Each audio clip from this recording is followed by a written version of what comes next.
We are in Parshas Behar, and we're going to be in the 25th chapter of Leviticus. I would like to share an idea using actually the whole Parsha as a template to discover how we can partnership with Hashem. It just sort of kind of hit me after reading through this. You know, we can go through this Parsha every year. You read the same thing over and over, and you go, okay, what else can I discover? And I realize that there will be people that will watch our previous videos and see the details about the particular laws. But when I broke this down into each aliyah, you know, you go Parsha 1, 2, 3, 4, 5, up to 7. Each one of them had sort of a theme to them that sort of rung something that I saw in the Hasidic masters. That was talking about how we partner with God in bringing about harmony in the world that we live, in our community, etc. So, I would like to entitle this lecture, Behar, partnering with our partnership with God. And the way we will partnership is in several different areas. One is in the preservation of creation. Next is our ethical business practices. Next is our trust in Hashem. We partnership with God in practicing justice with our fellow man. Next, in the kindness we show a stranger, and then helping others find redemption. And we'll tie all this in. In Leviticus 25, 1 through 13, it begins by saying, the Lord spoke with Moses on the Mount of Sinai. This is where we get the word Behar. Interesting, on the mountain. This is what Behar means. Many weeks ago, I believe when it was on the giving of the Torah, we talked about everyone needing to have a Mount Sinai experience.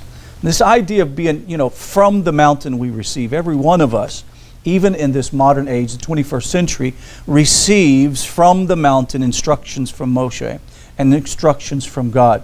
And today, as we participate, and we know this, according to the sages of blessed memory, whenever we study Torah, it is as if we are there at Sinai with those who preceded us.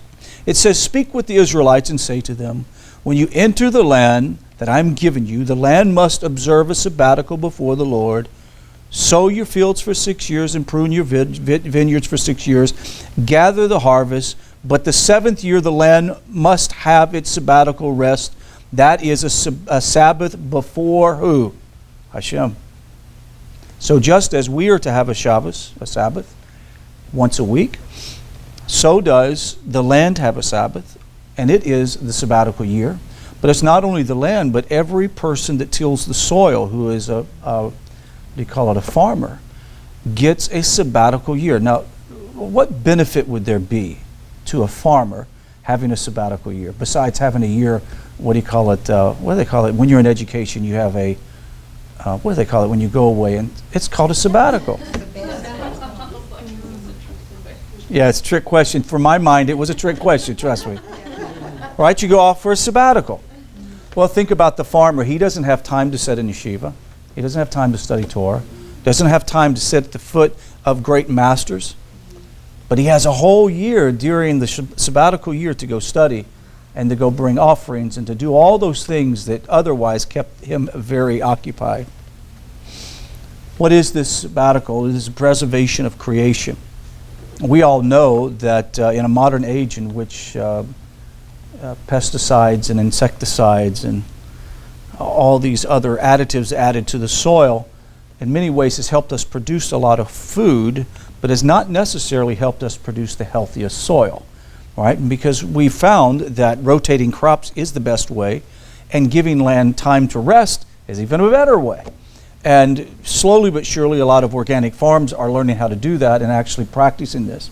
God commands Moses regarding the Shemitah in these Jubilee years, every 7th year of the sabbatical year, when it is forbidden to work the land of Israel. Now, this isn't something that exists all over the world, just the land of Israel. The question is going to be, in which someone who's a lot smarter in Torah than I am would have to answer, is whether that sabbatical year will exist for all the nations during the millennial kingdom. It's interesting. Probably, I wouldn't doubt it, because Torah is going to be the law of the land. But nevertheless, the land there needed that. It says, during the Jubilee years, all the laws of the sabbatical year applied. In addition, the sabbatical laws, all the slaves were set free. In just a moment, we're going to see how this connects. So first, how do we partner with God in the preservation of creation? My wife bought in a pack of games for children. It had a thing where you put an insect in it, and then you could look at it with a magnifying glass, right? And so I said, yeah, I remember as a kid doing that and just burning the insect. You remember this? And she goes, well, I ought to throw that away. I mean, that's not why I bought the toy, is to burn insects, right? But you just, as a child, you would go out and burn ants and stuff on the ground. Now as an adult, I feel kind of weird doing those kinds of things. There is such a thing as a preservation of creation. I know that we have Greenpeace and whom else we have out there, what we call the tree huggers in the world. There's a place for all of those things, not at the detriment of other creators or creatures in the world, but there's a place for the preservation of the earth. In many ways, we're given responsibility to be partners with God to take care of our environment. And you would think, well, how is that important in the whole big course of things? It's very important because it allows us to be stewards of creation.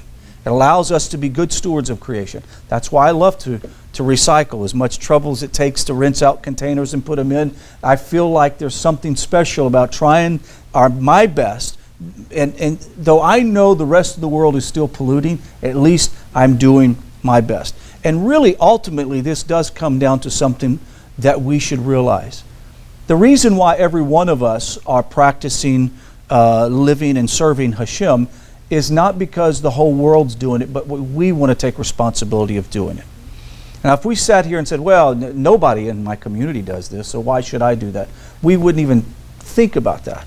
But at the same time, when it comes down to the preservation of creation, and I've heard a lot of people say, well, China's polluting and this place is polluting, so why should we have to worry about it? I don't necessarily agree with that concept. At the same time, in the world setting, sometimes this country tends to make big, bold, especially agendas from one side of the political party, attempts to make bold initiatives that also hurt their fellow man. And once we understand Torah law, you realize you don't want to hurt one's ability to make a living and to take care of themselves. Let's go to the next aliyah, the next portion, Parsha. Let's find 25 verse 14.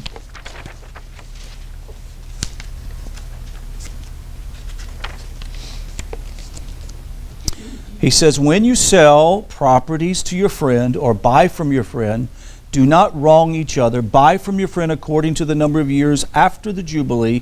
He will sell to you according to the number of harvest years.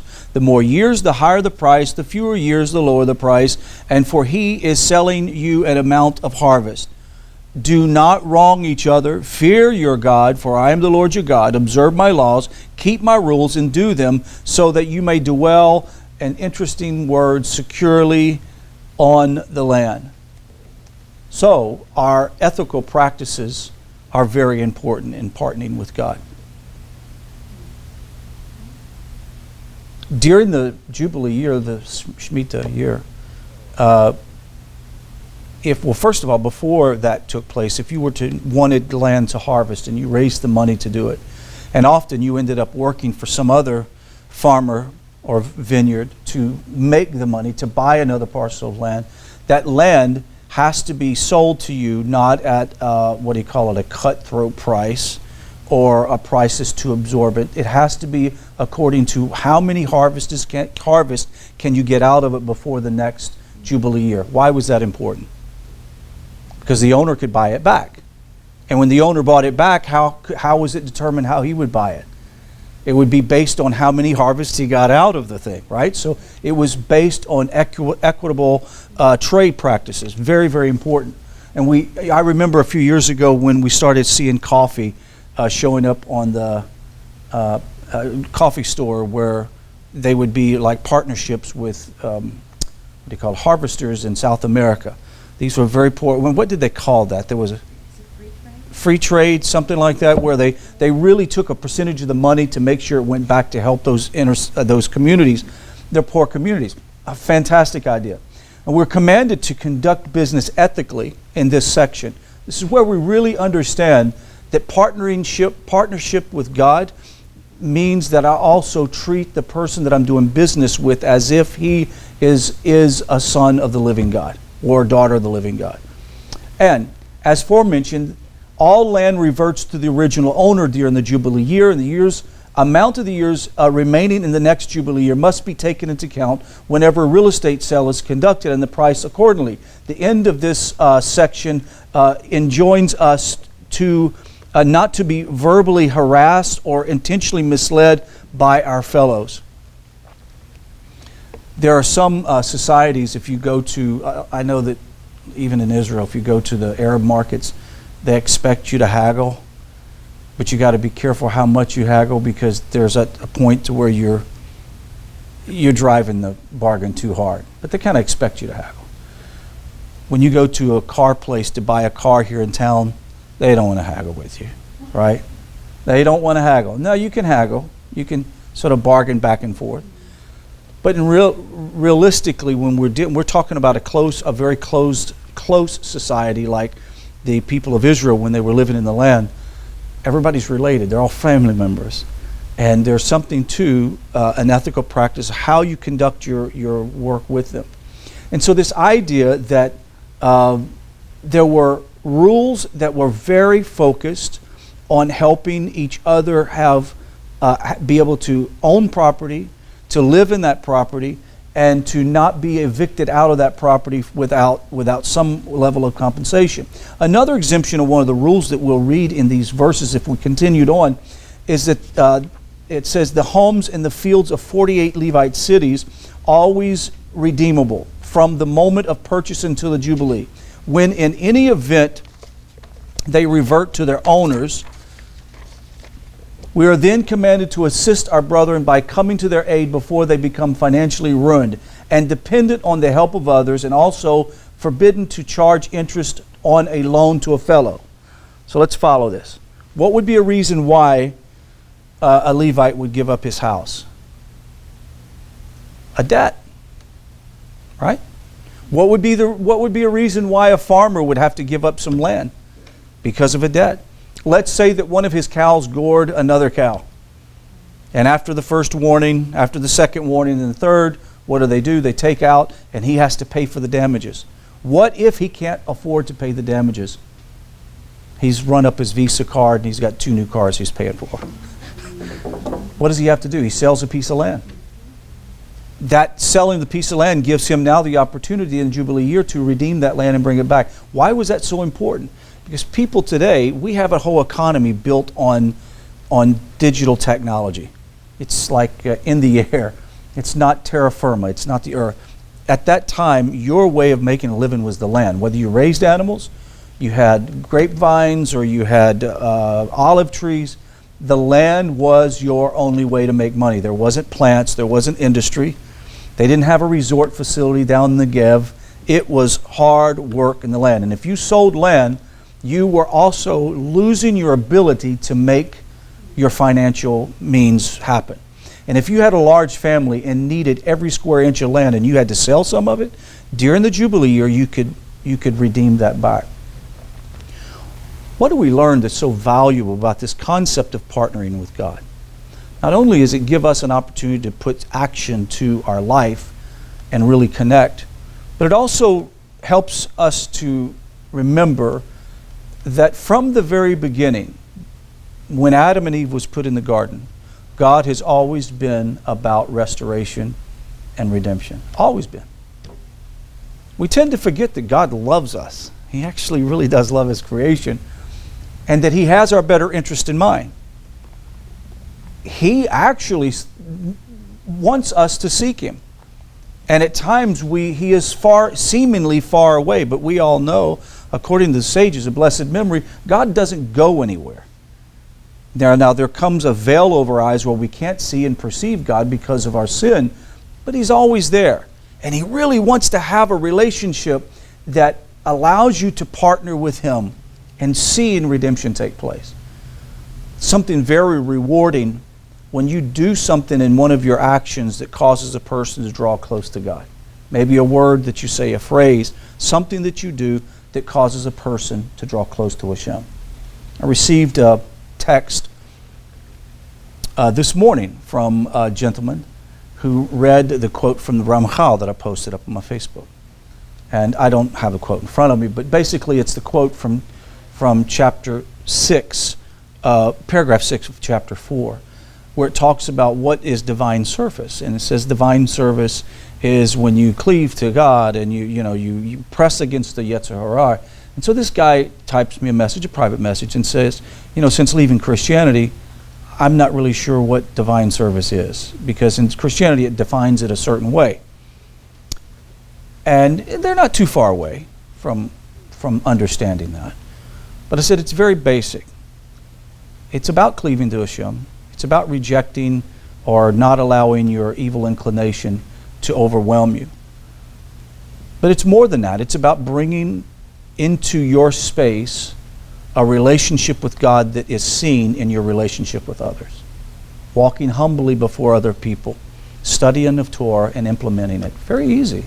It's not that complicated.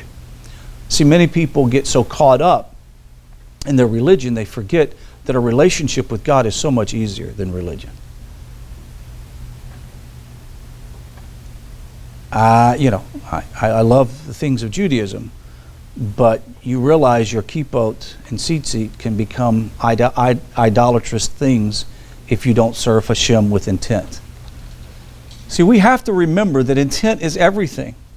What good is it to pray 3 times a day if we don't have the intent? If we're thinking about making brownies, what's the point of it? You might as well sit on the porch and meditate than to try to pray 3 times a day and your intent is you're thinking of something else.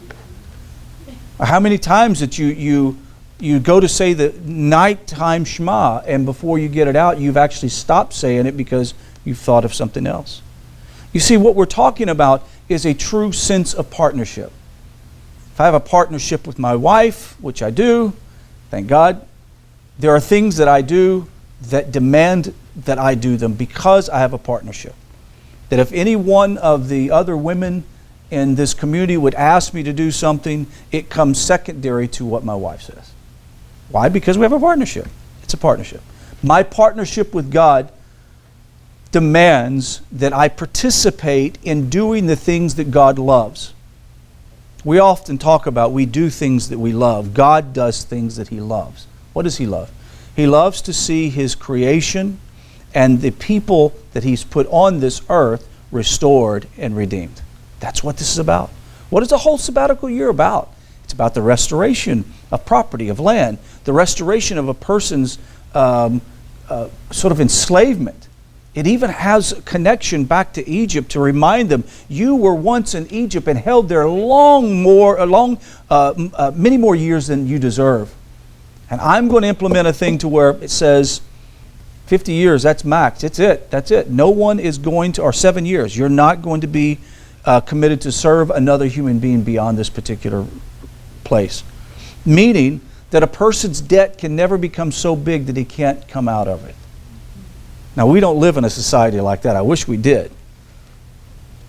We don't have that. You can file bankruptcy, thank God, and pull out from under the debt, but you still are under the burden of not having good credit after that. Here God says you're going to commit so many years to work, but at the end of the sabbatical period, when the sabbatical period comes, you are able to redeem yourself. That means your family can come in, they can pitch in and help you and pay off whatever extra debt that's there. It's incredible. The last two has to do with the kindness that we show to strangers. In Leviticus 25:39, it says, if your brother becomes poor while he is with you and is sold to you, do not work him with labor of servants. He should be with you for a hired labor or a resident. He may work with you only until the Jubilee year. Then he leaves you, his children with him. He returns to his family and goes to his ancestral possession. So the first thing is, this is about a familiar or a family relationship, or about someone within the community, in the Jewish community that's with you. This is what you do. If he says, I owe you X amount of dollars, you can only work him up to the sabbatical year. After that, you have to release him. For they are my servants, I freed them from the land of Egypt. This is the connection to Egypt. He may not be sold as servants, as the servants are sold. Do not work him ruthlessly, but fear your God. The male, the female servant that you acquire may be of the nations around you. You may purchase them as a male and female servant. You may also buy them from your children of the uncircumcised stranger. And we see off the bat, if you just in case think about hiring somebody. Now, I'm going to use the word hiring so that we can understand sort of the modern description of slavery at the time. The idea of slavery, if you could not work the land yourself, you indentured yourself to someone else. Many of our ancestors that came to this country indentured themselves to get here. And some as young as 14 years old left Europe and came here to indenture to work 15, 20 years to get their own land from a landowner. Not unusual. It's part of the way that you did trade. So this it says first, a person who comes that's a brother, one that's part of the community, and he needs to work for you, then you make sure that he's treated ethically. He's treated like part of the family. But the same thing applies for the non-Jewish servant that comes into the house. You could not treat that servant cruelly. You had to treat them as one of the family members, which is a beautiful thing, which means that they have what the EEOC, is that what this? Is that what it's called? What? Equal commission, yeah. So that's God's EEOCs, right? So next is Leviticus 25:47.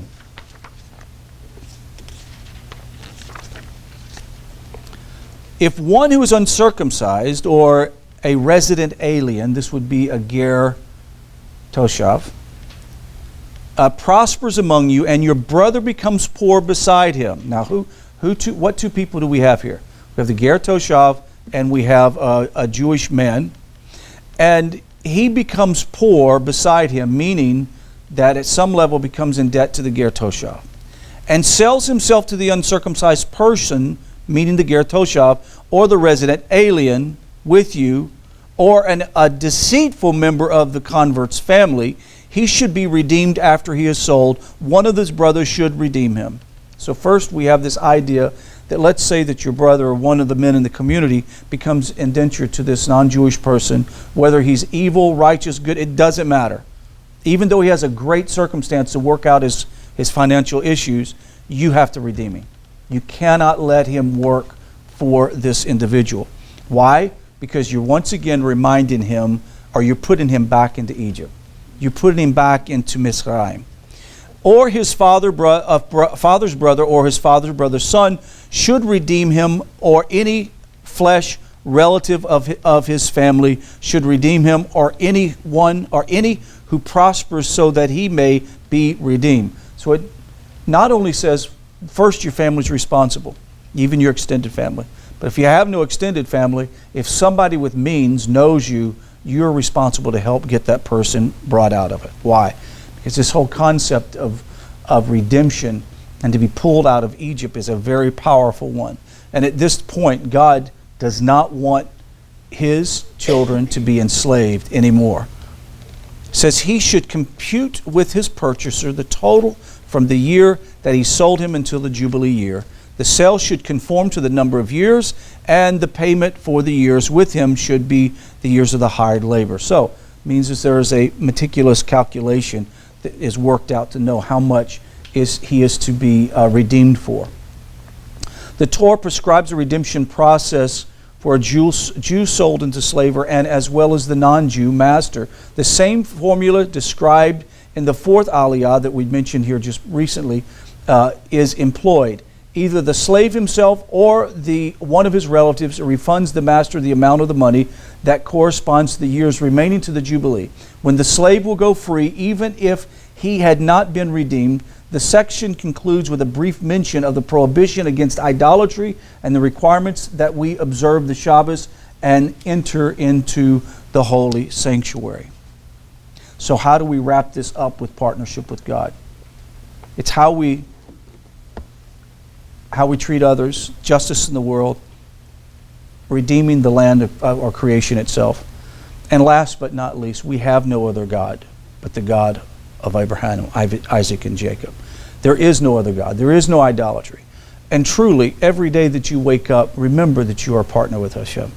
And Hashem is looking for you to do something special in that partnership. When's the last time that you almost seemingly heard the voice of God in your soul or your mind to give charity to someone or to do something kind to another person? That is a really good feeling. And you really know at that point that you're a partner. But also at the same time, when you help somebody redeem themselves, it could be as simple as helping somebody save face in a negative situation. You know, I like the one where it says that the rabbi was going down the street on Shabbos and he sees a guy smoking a cigarette. Do you remember this? He's like, I'm sure you didn't mean to smoke. And the guy's like, no, I did. I'm sorry. I like smoking. What was the statement he made after that? Do y'all remember? He says, oh, Hashem, look at your creation. It's so wonderful. He can't even lie. He can't even lie. He's doing so good. Wonderful. We should always be about redeeming each other. Never thinking a negative thought about someone. Even if it's in the private conversation or thought process about another person, don't ever think negative about another person. Allow them to be redeemed. Because somehow we could pile on negative energy toward them. We don't want to do that. That concludes this lecture. Anybody have any comments that you have?